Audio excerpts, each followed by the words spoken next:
नमस्कार दोस्तों दर्शकों, आप देख रहे हैं आजकल भारत की धर्म यात्रा में आज हम लोग हैं मैरवा नगरी क्षेत्र के मैरवा धाम स्थित भवानी चिकित्सालय धाम रोड नहर बाईपास डॉक्टर मनोज सिंह के आवास पर। यहाँ 4 मार्च 2025 से 10 मार्च 2025 तक आयोजित भागवत कथा के 7 दिवसीय आयोजन के अवसर पर सैकड़ों की संख्या में मौजूद श्रद्धालु एवं यजमानों की मौजूदगी में बृहद श्री कृष्ण की लीलाओं का मार्मिक वर्णन स्थानीय एवं देश के प्रतिष्ठित व्यास आचार्य रवि प्रकाश मिश्र के मुखार बिंदु से शुरू हुआ है। हम आपको बता दें कि इस भागवत कथा की मुख्य यजमान लालमती कुंवर हैं और साथ ही इस यज्ञ के आयोजक डॉक्टर मनोज कुमार सिंह, संजय कुमार सिंह एवं तमाम स्थानीय वैश्य समाज के लोगों के सहयोग से यह भागवत कथा का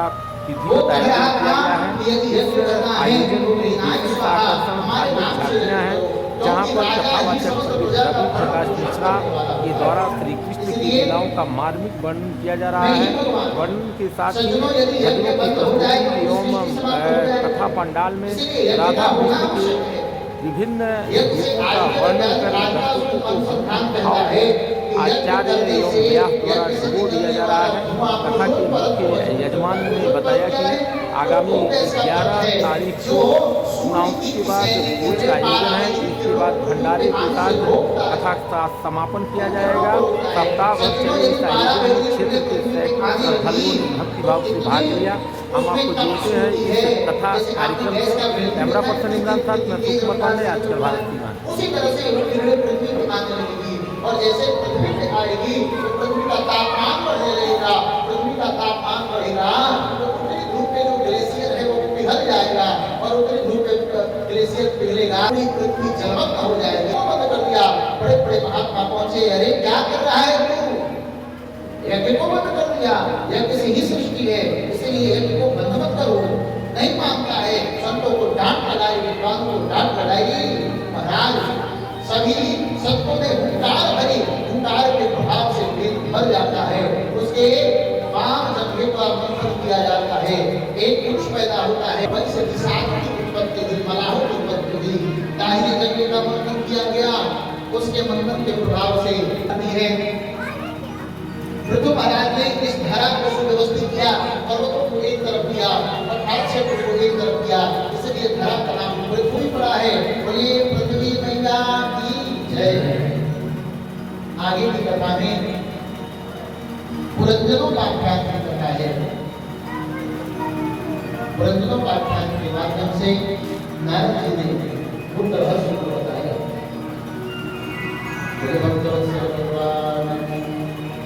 पंचम स्कंद प्राप्त होता है।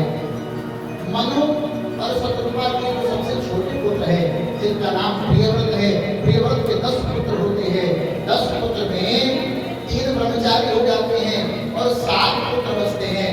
तो 7 पुत्रों के लिए प्रियव्रत जी ने इस पृथ्वी को 7 विभाग में बांट दिया। सप्तद्वीपवती पृथ्वी, 7 द्वीप में इस पृथ्वी को विभक्त किया और एक का अधिपति बनाया गया। जम्बू द्वीप के अधिपति आग्नेत्र हुए और आग्नेत्र के 9 पुत्र हुए। तो जम्बू द्वीप का 9 खंड किया गया और 9वें खंड 9 पुत्रों में बांट दिया जाता है। उसी में एक अजनाव खंड है। अजनाव खंड को जो भारत के नाम से जाना जाता है, उस अजनाव खंड के राजा नाभि हुए और नाभि का विवाह मीरू देवी के साथ हुआ। और महाराज यज्ञ में जिन्होंने भगवान के जैसे ही पुत्र की कामना करी, इसलिए उनके घर साक्षात नारायण ऋषि के रूप में प्रकट हुए, जिनका नाम ऋषभदेव पड़ा। बोले ऋषभदेव भगवान की जय। भगवान के 24 अवतारों की कथा जिसमें है, भगवता प्रोक्तम भागवतम, जो भगवान को बता दे वह है भागवत, और जो भक्त का बोध करा दे, इसमें भक्तों की कथा है, वह है भागवत। सज्जनों, भक्ति भक्त भगवंत गुरु चतुर नाम बहु एक, इनके पद बंधन किए नासै विघ्न के। भक्ति भक्त भगवंत और गुरु, यह चारों का रूप एक है। इसलिए भक्त को भगवान समझकर उसकी पूजा करनी चाहिए। महाराज 100 पुत्र हो जाते हैं। 100 पुत्र में 9 पुत्र योगेश्वर हो जाते हैं, क्योंकि 9 योगेश्वर का नाम भरत है। भरत जी का राजकाज में मन नहीं लगता है, जंगल में चले जाते हैं, गंडकी के तीर पे तपस्या करने लगते हैं। एक गर्भवती हिरणी जल पी रही थी, वो गंडकी में खड़े होकर के सूर्यार्घ दे रहे थे। सिंह ने दहाड़ मारा, वो गर्भवती स्त्री का प्रसव उसी जल में हो जाता है। तैरते हुए दूसरे पार जाकर गंदरा में छुप जाए, हाथ लेकर के धीरे धीरे खिलाने लगे, पोषण करने लगे, सेवा करने लगे। ठीक है, जीवों की सेवा करनी चाहिए, रक्षा करनी चाहिए। आजकल के समय में कुत्ते वो लोग घर में बेडरूम में सुलाते हैं, बेडरूम में बिल्कुल नहीं सुलाना चाहिए। वो उस कुत्ते का ठीक है, सेवा करना चाहिए, उसको आप ग्रास को पहली रोटी गाय का, अंतिम रोटी कुत्ते का होता है, लेकिन जहाँ जिसका स्थान बनाया गया है धनंजय जी, उसको वहाँ पे जगह देना चाहिए। अब स्थिति ये है कि जिस कुत्ते के स्पर्श करने का दोष होता है, उससे कर रहा है, उसके भौंकने का ऐसा प्रभाव है कि यदि कोई बहुत शांत व्यक्ति भी है, उसके भौंकने से अशांत हो जाएगा। और पागल से पागल व्यक्ति भी गाय के पास रहता है और गाय की सेवा करता है, तो वो ठीक हो सकता है। ऐसा मनोवैज्ञानिक कहते हैं। इसलिए कुत्तों के साथ ज्यादा सुंदर ठीक है, कुत्ता है, उसकी सेवा करो, हाथ पकड़े। लेकिन ये विषय आया था आपके यहाँ, मैंने इसको सख्ती से निषेध किया। ऐसा नहीं, वो बच्चे नहीं जानते, कौन बताएगा? वो तो बालक है, बच्चा है। बड़ा प्यारा लगा, विदेशियों को देख रहा है जो भोग आदि प्रवृत्ति के लोग हैं, जिनको मुक्ति से कोई मतलब नहीं है, कुत्ते और सुअर की तरह जो जीवन जी रहे हैं, हम उनका अनुसरण करेंगे। हमारे आदर्श यदि कोई होंगे तो वो भृगु होंगे, वो वशिष्ठ होंगे, वो च्यवन होंगे, वो राम होंगे। हमारे आदर्श वो होंगे। ये नाचने वाले, गाने वाले, पैसे के दम के नाचने वाले हमारे आदर्श नहीं होंगे। अपने बच्चों को सिखाइए कि आपके आदर्श राम है, राम की कथा सुनाइए, भागवत की कथा सुनाइए, जड़भरत की कथा सुनाइए। आज बच्चों को हम कथा से दूर कर रहे हैं, इसलिए हमारी संस्कृति को बच्चे समझ नहीं रहे हैं। भक्त वत्सल भगवान की जय। महाराज इधर भरत जी वृक्ष शावक को लेकर के आते हैं, लेकिन वृक्ष शावक में मंत्र है, अंते मति सागति। अंत समय में जिस तरह की मति होती है, सज्जनों को उसी प्रकार की गति होती है। उन्होंने हिरण के शावक की सेवा करी। हिरण के शावक का ऐसा प्रभाव रहा कि जब वो अपने झुंडों में चला गया, हिरण के झुंडों में चला जाता है, और महाराज ये तड़पने लगते। अरे मैं जिसकी सेवा कर रहा था वो कहाँ चला गया? तो मरते समय हिरण के शावक का स्मरण हुआ, इसलिए दूसरा जन्म मिला, तो वो हिरण का मिला। लेकिन सज्जनों, ज्ञान कभी भी समाप्त नहीं होता है। आपकी साधना, आपकी तपस्या, आपका किया हुआ सुंदर कर्म कांड, इसका कभी भी लोप नहीं होने वाला है। यह हम देखना हो कि आप जन्म लेंगे, वो जप यज्ञ अनुष्ठान कर्म आपका कल्याण करते रहेगा। वृक्ष शावक बनने के बाद भी ज्ञान था कि मैंने एक बार अपराध कर दिया है, चूक करती है, इसलिए हमें हिरण की जोड़ी प्राप्त हुई है, और इस बात में कोई चूक नहीं करूंगा। अपने झुंड से अलग रहते, सूखे पत्ते खाते, समय बीतने लगा। दावांगी नदी जंगल में दावांगी के प्रभाव से जल करके भस्म हो जाते हैं। अब तीसरा जन्म हुआ, एक ब्राह्मण के घर जन्म हुआ, और इस यहाँ पे भी जिसका नाम भरत रखा गया। क्या रखा गया? भरत। भरत रखा गया। महाराज धीरे धीरे बड़े होने लगे। उनके पिताजी ने सोचा कि चलो यज्ञोपवीत संस्कार कर दिया जाए।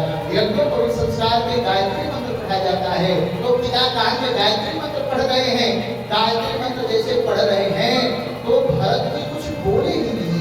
इसलिए नहीं बोले क्योंकि आज मैं गायत्री मंत्र पढ़ लूंगा तो कल मेरे पिताजी सत्यनारायण भगवान की पुस्तक याद कराएंगे, कल वेद पढ़ाएंगे, दुर्गा सप्तशती पढ़ाएंगे, ज्योतिष पढ़ाएंगे, और कहेंगे डॉक्टर साहब से जा करके ये कर्मकांड कराओ।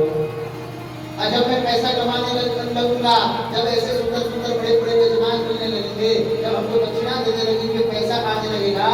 जब पैसा आएगा तो विवाह के करूँ जाएंगे। तिलक चढ़ाने वाले, विवाह करने वाले आएंगे। विवाह जब हो जाएगा तो फिर से मैं गृहस्थी में फंस जाऊंगा और भगवान का भजन नहीं हो पाएगा। इसलिए मैं आज गायत्री मंत्र पढ़ूंगा ही।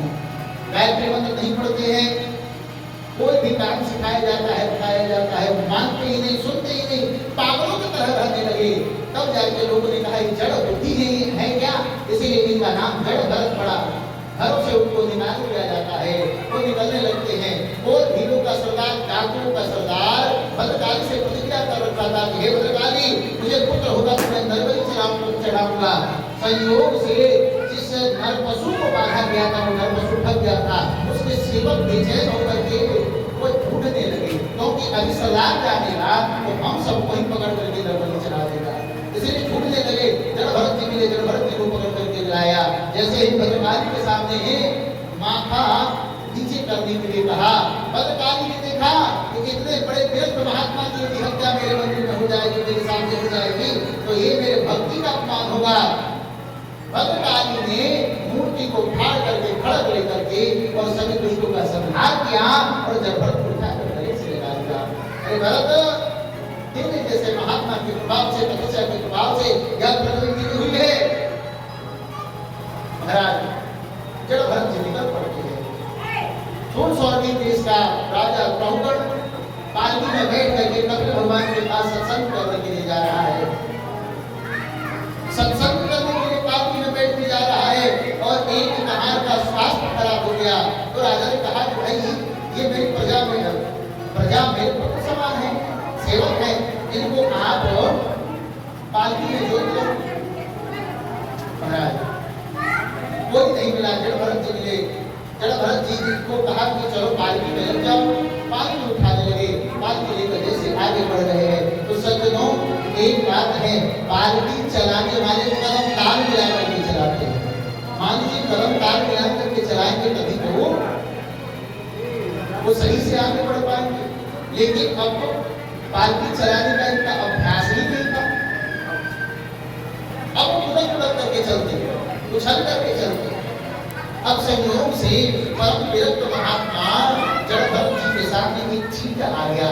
जैसे चीटा आया तो चीटा की रक्षा करने के लिए, जीव की रक्षा करने के लिए कूद पड़े, उछल पड़े। जैसे उसने राजा को चोट लगा, पालकी में चोट लगा और गुस्सा होने लगे, क्या कर रहे हो, कौन है? तीनों कहा कर जाते हैं, प्रभु ये जो नया बात आया है तो नहीं कूद रहा है, इसी के प्रभाव से आपको चोट लगा है। तो बाहर करता है राजा और कहता है, मुझे पता नहीं, मैं तुम्हारा इलाज कर दूंगा, मैं तुझे दर्द दूंगा, मैं कोड़े मारूंगा, मैं बिल्कुल दर्द दे सकता हूँ। जड़ भरत जी ने सोचा कि जिसके जीवन के भार को संत अपने कंधे पर ढो लिया हो और उसकी दुर्गति हो जाए, उसे संतत्व का अपमान होगा, संतत्व का अपमान न हो। इसलिए जड़ भरत जी आज बोल पड़े। सज्जनों, बड़े ध्यान से आप इस प्रसंग को सुनिए, बहुत गंभीरता से आप इस प्रसंग को सुनिए। जड़ भरत और प्रहुगण संवाद जो है, इस विषय पर जल्दी कोई बोल ही नहीं पाता। प्रहुगण जी जब प्रश्न करते हैं, बोलते हैं, जानते हैं, वो तो शरीर को मारेगा ना, दंड देना, मोटा होना, पतला होना, गिरना होना, क्रूर होना, ये सभी लक्षण शरीर के हैं। तो दंड देगा तो किसे देगा? शरीर को देगा। मुझे नहीं मार सकता। तूने कहा मैं मोटा हूं, मेरा शरीर मोटा है, ना मैं गंदा हूं, ना मैं मोटा हूं। नैनम चिंतन शस्त्राणि नैनम जगत पावक न चक्रेदयं त्यापो न शोषयति मातरम्। मुझे ना तो वायु दहा सकती है, ना अग्नि जला सकती है। मैं आप की अनुभूति नहीं होती तो हम समझते हैं कि दर्द नहीं हो रहा है। ऐसी बात नहीं है, दर्द तो हो रहा है, लेकिन दर्द कहाँ होता है? कहाँ? मन से होता है। मन है ही नहीं तो दर्द कहाँ कैसे होगा? मैंने अपने मन को परमात्मा में लगा दिया है। आप मान करो, अपमान करो, मुझे